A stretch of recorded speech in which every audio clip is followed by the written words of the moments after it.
The Titan awakens. The UES Prometheus hung in the void like a metallic mountain against the stars.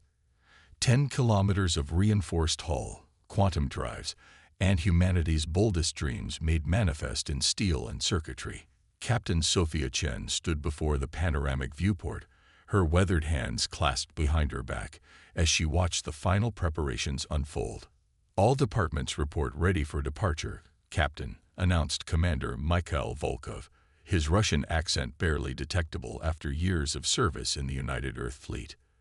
The tall man's cybernetic eye gleamed as it processed real-time data from across the ship. Sophia nodded without turning. 20 years of construction, Mikhail. 20 years, and now we finally get to see what she can do. The Prometheus represented humanity's greatest achievement, a self-sustaining city in space designed to explore the deepest reaches of the galaxy. Unlike previous vessels that required regular resupply, this Titan-class ship could operate independently for decades. Its fusion reactors provided unlimited power, its vast hydroponics bays produced food for 30,000 souls, and its manufacturing centers could fabricate anything from basic tools to complex machinery. "Captain, Dr. Park requests your presence in the astrogation chamber," interrupted Lieutenant Sarah Kim from her communication station. "She says it's urgent." Sophia frowned. Dr. Park rarely used that word. The ship's chief science officer was known for her measured responses to even the most extraordinary discoveries. "On my way." The astrogation chamber buzzed with activity. Holographic star charts filled the air, and technicians moved between floating displays with practiced precision. Dr. Park stood at the center, her slight frame dwarfed by the three-dimensional projection of local space. "Captain, we've detected something unusual," Park began without preamble. The long-range sensors picked up artificial energy signatures from the Kepler 442 system. "The patterns don't match anything in our database." Sophia studied the data streams flowing across the displays. "How certain are you that it's artificial?" 98% probability. "The signals show clear signs of modulation. Someone is transmitting on frequencies we've never encountered before." Park's eyes gleamed with barely contained excitement. "Captain, this could be it. First contact." The weight of those words settled on Sophia's shoulders. Humanity had searched for intelligent life for centuries, sending probes to distant stars and listening for any sign of cosmic neighbors. Now, on the Prometheus's maiden voyage, they might have found what generations had sought. "Set course for Kepler 442, Sophia ordered, "but maintain defensive protocols. We go in friendly but prepared." The journey through hyperspace took 3 days. The Prometheus's quantum drives folded spacetime, creating a bubble that allowed faster-than-light travel. During the transit, Sophia held meetings with department heads, preparing for every possible scenario. Chief Engineer James Murphy ran diagnostics on all systems, ensuring the ship operated at peak efficiency. Security Chief Maria Santos drilled her teams in first contact procedures, emphasizing defensive readiness without aggression. "Dropping out of hyperspace in 30 seconds, announced Navigator Chen Wei from his station. "All hands, prepare for normal space transition." The stars shifted as the Prometheus emerged into the Kepler 442 system. Immediately, proximity alarms sounded. "Contact," shouted Tactical Officer Lieutenant David Thompson. "Multiple vessels approaching our position. They're small. The largest is barely 500 meters." Sophia moved to the tactical display. 27 ships arranged in a defensive formation faced them. Each vessel appeared crystalline in structure, their faceted hulls refracting starlight into prismatic rainbows. They moved with an organic fluidity that defied conventional propulsion systems. "They're transmitting," Kim reported. "The universal translator is attempting to decode their language." The main screen flickered, revealing a being unlike anything in human imagination. Translucent and crystalline, the entity seemed to be made of living glass. Light pulsed through its body in rhythmic patterns, and when it spoke, its voice resonated like wind chimes. "Unknown vessel, You have entered Stellarian space. Your size presents a threat to our colonies. State your intentions or withdraw immediately. Sophia stepped forward, activating the communication interface. This is Captain Sophia Chen of the United Earth ship Prometheus. We come in peace, seeking knowledge and friendship. We mean no harm to your people. The Stellarians' light patterns shifted to deeper hues. Your vessel's mass alone could destabilize our orbital installations. Why would peaceful explorers build such a weapon? The Prometheus isn't a weapon, Sophia explained carefully. She's designed for long-term exploration. Our size allows us to be self-sufficient, to journey far from home without support. We built big because space is vast, not because we seek conflict. The tension was palpable as the Stellarian considered her words. Around the Prometheus, the smaller ships maintained their defensive positions, their crystalline weapons arrays glowing with barely contained energy.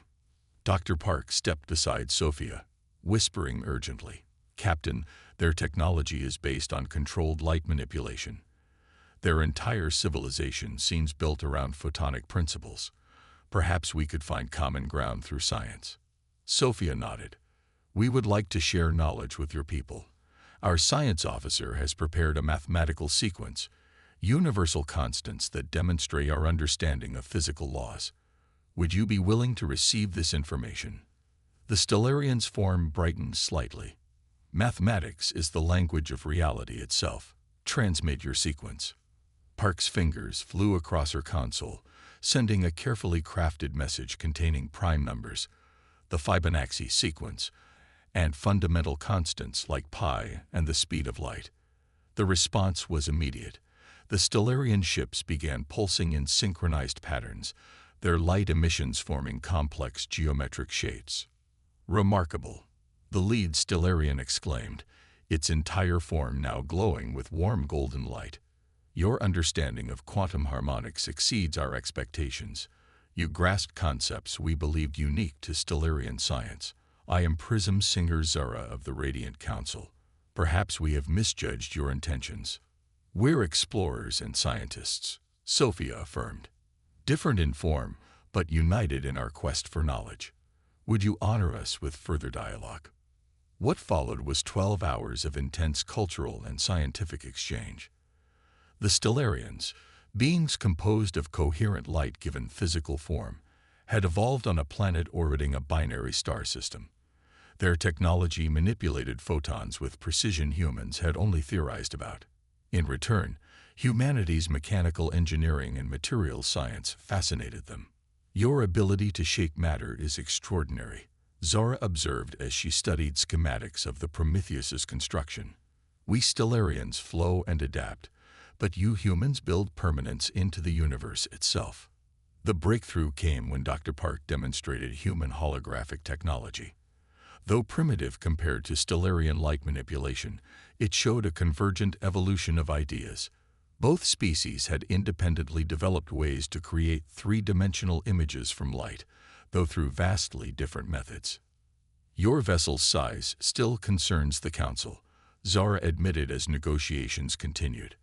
"But your willingness to share knowledge speaks to peaceful intentions. Would you accept a delegation aboard your ship? We wish to understand you better." Sophia smiled, the first genuine expression of joy since the encounter began. "We would be honored.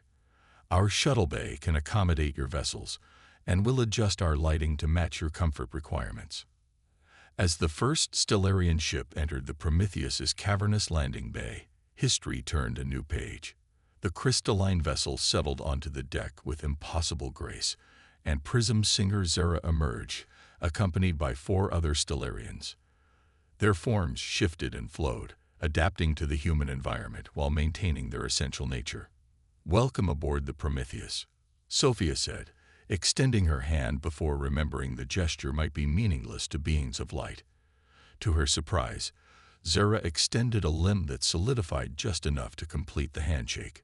"We learned from each other already," Zara observed, her voice carrying harmonics that the translator struggled to convey.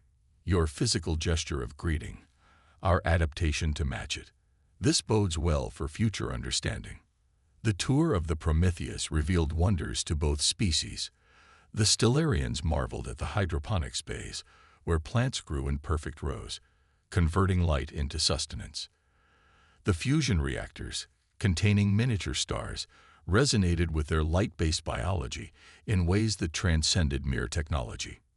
"You have caged stars themselves," whispered a Stellarian scientist named Flux Dancer, its form pulsing with awe. "We harness light's flow, but you create its source." Magnificent. In return, the Stellarians demonstrated their photonic technology.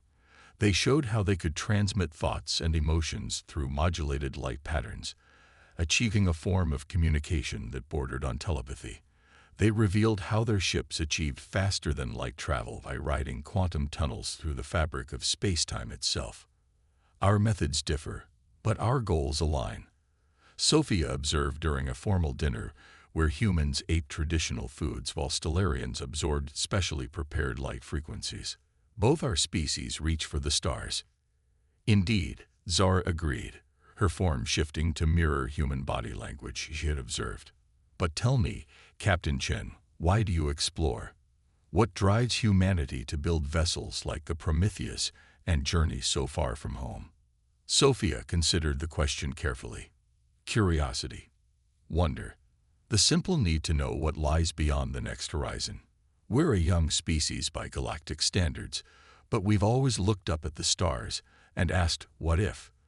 The Prometheus is our answer to that question. And if you encounter danger in your travels, species not as willing to communicate, then we defend ourselves and those who need protecting. But defense isn't our purpose. Discovery is.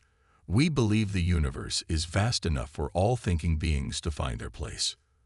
The Stellarians' light patterns shifted to what Sophia was beginning to recognize as approval. "The Radiant Council will be most interested in this philosophy. We have concerns about certain regions of space, threats that endanger not just individual worlds but entire civilizations." As the first day of contact drew to a close, both species had taken the first tentative steps toward mutual understanding. The Prometheus, once feared as a potential weapon, was now seen as what it truly was, humanity's invitation to join the cosmic community. And the Stellarians, initially defensive and suspicious, had revealed themselves as beings of profound wisdom and surprising warmth. In her quarters that night, Sophia recorded her thoughts in the captain's log. First contact achieved with species designation. Stellarians. Initial tensions resolved through scientific exchange and cultural dialogue. Their light-based technology offers possibilities we've never imagined, while our engineering capabilities intrigue them equally. Tomorrow, Prism singer Zara will introduce us to the Radiant Council via quantum communication. The universe has suddenly become far less lonely and infinitely more interesting. As she finished her log, Sophia looked out her viewport at the Stellarian ships maintaining station nearby. Their crystalline hulls caught the light of Kepler 442's sun, creating a light show that painted the Prometheus's hull in shifting colors. It was beautiful, alien, and somehow reassuring. Humanity had taken its first steps into the greater galaxy not as conquerors or invaders, but as fellow travelers on the cosmic journey. And that, Sophia thought, was exactly as it should be. When giants meet. The quantum communication chamber aboard the Prometheus hummed with exotic energies as the connection to the Stellarian homeworld stabilized. Captain Sophia Chen stood beside Prism singer Zara, watching as the holographic projection shimmered into existence. 7 figures materialized, each radiating different spectrums of light. The Radiant Council in all its glory. "Honorable Council," Zara began, her form pulsing with formal patterns. "I present Captain Sophia Chen of humanity and the vessel Prometheus. As my initial report detailed, these beings pose no threat to our civilization. Indeed, they may prove valuable allies." The central figure, whose crystalline form contained swirling galaxies of light, spoke with a voice like cosmic wind. "Prism singer Zara, your assessment intrigues us.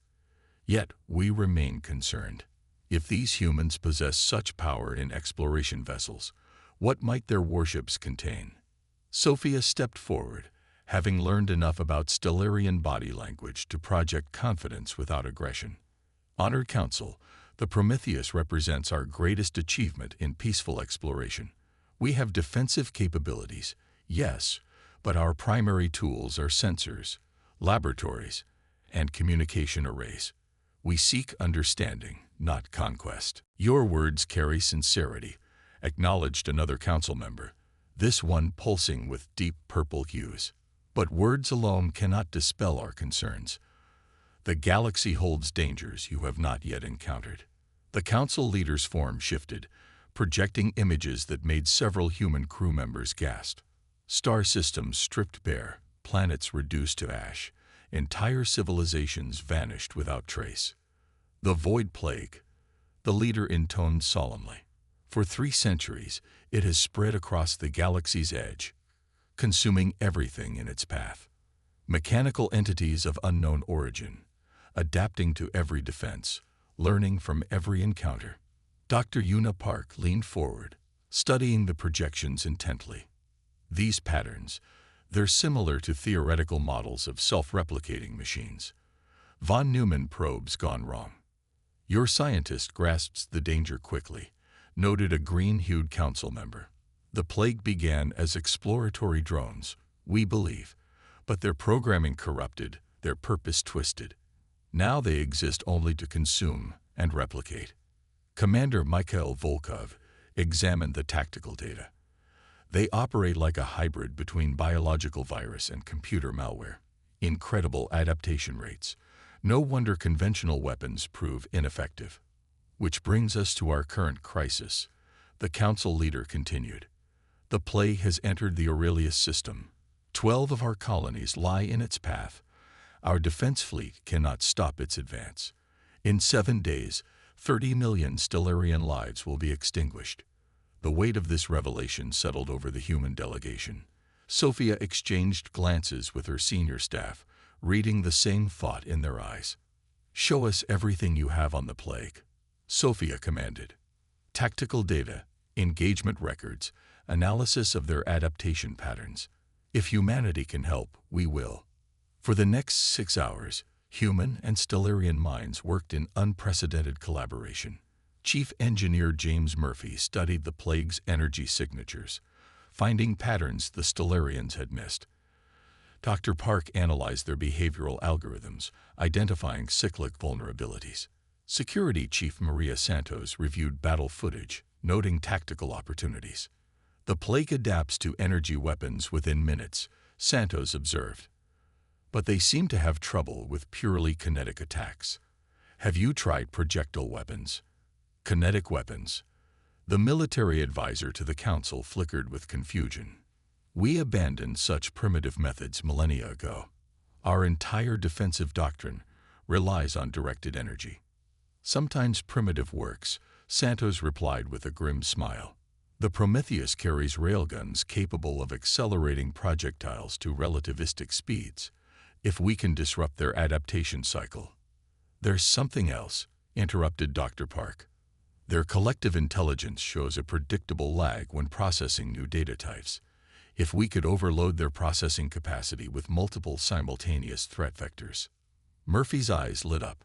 A combined arms approach. Energy weapons to trigger their adaptation response. Kinetics to exploit the processing gap, and electronic warfare to scramble their coordination. The council members exchanged rapid light pulses, their equivalent of urgent debate. Finally, the leader spoke. Your proposals show promise, but the risk is enormous. If you fail, you could lead the plague back to your own space. The risk of doing nothing is greater, Sophia countered.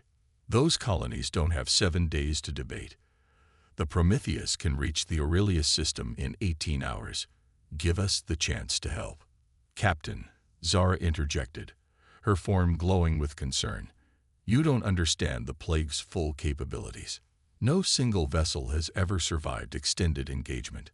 With respect, Prism Singer, no vessel like the Prometheus has ever tried. The council deliberated for what seemed like eternity but was only minutes. Finally, The leader's form pulsed with decision. "You have our permission, Captain Chen. We will provide you with all available data on the plague. May the light of stars guide you." As the quantum connection faded, Sophia turned to her crew. "All hands, battle stations, we have work to do." The Prometheus underwent rapid reconfiguration during a hyperspace journey. Engineering teams modified weapons systems to implement the combined arms strategy. The ship's AI, working with Stellarian algorithms, developed predictive models for the plague's behavior. In the communications center, linguists and computer specialists created virus-like programs designed to confuse the plague's collective intelligence. "Dropping out of hyperspace in 30 seconds, announced Navigator Chen Wei. Aurelius system dead ahead. The view that greeted them was apocalyptic. 3 planets showed signs of active harvesting, their surfaces crawling with mechanical entities that stripped away resources with terrifying efficiency. The Stellarian defense fleet, once 20 vessels strong, was reduced to 7 ships conducting fighting retreat. "Plague vessels detected," reported Lieutenant Thompson. 70 units. They're adapting to Stellarian weapons in real time. "Launch fighter screen," Sophia ordered. "Initialize electronic warfare suite. All railguns prepare for synchronized bombardment." The Prometheus's fighter bay doors opened, releasing 300 automated combat drones. Unlike traditional fighters, these were Murphy's innovation. Small, expendable units designed to overwhelm enemy targeting systems. "Plague swarm responding to our presence," Thompson called out. "They're breaking off from the Stellarian fleet, heading our way. Let them come. Execute combined arms protocol." The battle began with the Prometheus firing its primary energy weapons, massive beams that could crack asteroids. As predicted, the plague vessels adapted within minutes, their hulls shifting to absorb and redirect the energy. But this adaptation came at a cost. Processing power diverted from other functions. "Kinetic strike, now," Sophia commanded. 20 railguns fired simultaneously, launching tungsten projectiles at significant fractions of light speed. The plague vessels, their systems focused on energy adaptation, failed to respond in time. A dozen enemy ships shattered like glass. "They're attempting to adapt," Dr. Park reported from the science station. "But our electronic warfare is causing feedback loops in their collective network." The plague swarm reeled, its perfect coordination disrupted. But these machines learned quickly. Within minutes, they began developing counters to the human tactics. "Second wave approaching," Thompson warned. "They're using dispersed formations to minimize kinetic damage. Time for Phase 2. Deploy the sonic mines." Another human innovation. Devices that generated focused gravitational pulses. In space, sound couldn't travel, but gravity waves could. The mines created rippling distortions that played havoc with the plague's propulsion systems. The Stellarian fleet, observing human tactics, began adapting their own approaches. Prism Singer Zora, commanding from her flagship, coordinated with Sophia directly. "Captain Chen, if we modulate our light weapons to match your gravitational frequency." "Do it. Create resonance patterns. Let's see how they handle harmonic disruption." The combined human Stellarian assault created something unprecedented. Energy and matter, light and gravity, precision and chaos, all merged into a tactical symphony that shattered the plague's adaptive capabilities. But the enemy wasn't finished. The plague units began merging, smaller drones combining into massive harvester platforms. These Titan-class entities shrugged off conventional attacks, their bulk allowing for redundant systems and enhanced processing power. "Big trouble," Murphy reported. "Those merged units are approaching critical mass. If they complete their combination, they'll be unstoppable." Sophia finished. "Time for the nuclear option." Literally. The Prometheus carried weapons humanity hoped never to use. Antimatter warheads, devices of such destructive power they were banned within inhabited systems. But here, facing extinction-level threat, Sophia made the hard choice. "All hands, brace for antimatter deployment. Stellarian vessels, clear the blast radius. The warheads launched, guided by the ship's most advanced targeting systems. One merged plague unit attempted to intercept, only to trigger premature detonation. The explosion tore reality itself, creating a brief window into quantum chaos. When the light faded, the plague advance had stopped. Damaged units retreated, their collective intelligence apparently reassessing the threat. For the first time in 3 centuries, the Void Plague had been forced to withdraw. "They're running," Thompson reported, disbelief in his voice. "Actually running." The bridge erupted in cheers, but Sophia remained focused. "Track their retreat vector. I want to know where they're going." In the aftermath, damage assessments revealed the cost. 3 Stellarian colonies had been partially consumed, but 9 others remained untouched. The defense fleet had lost 13 ships, but the combined tactics had saved millions of lives. Prism Singer Zora's image appeared on the main screen, her form blazing with what Sophia now recognized as joy. "Captain Chen, you have achieved the impossible. The Council is in your debt." "We achieved it together," Sophia corrected. Stellarian precision combined with human adaptability. Neither could have succeeded alone. The political ramifications were immediate and profound. The Radiant Council formally proposed an alliance with humanity, offering technological exchange and mutual defense agreements. The Prometheus, once viewed with suspicion, became a symbol of interspecies cooperation. But more importantly, the battle had revealed crucial intelligence about the plague. The entities weren't merely mindless consumers. They possessed sophisticated intelligence, and when faced with sufficient threat, strategic reasoning that included self-preservation. "They can be beaten," Dr. Park summarized during the post-battle analysis, "not through superior firepower alone, but through unpredictability. They adapt to patterns, so we must be chaos incarnate." The question is, Volkov added, where did they retreat to? And what are they planning now? That answer came 3 days later. Long-range sensors detected massive plague movements in uninhabited space, tens of thousands of units converging on a single point. They were building something, a structure that defied easy analysis.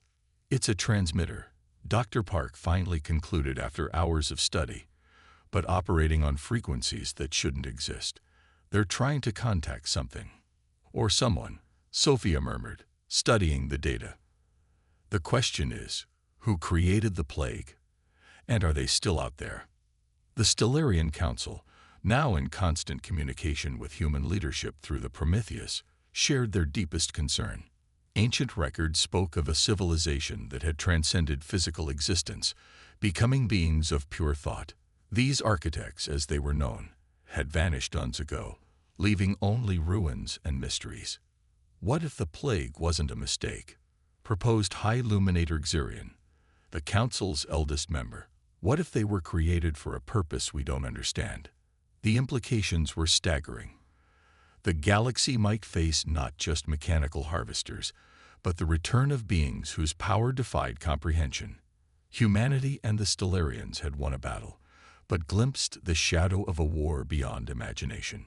As the Prometheus prepared for its return journey to Earth, now carrying Stellarian ambassadors and technical advisors, Sophia found herself on the observation deck with Prism Singer Zora.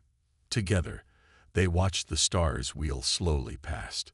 "Your species has changed everything," Zora observed, her light patterns soft with contemplation.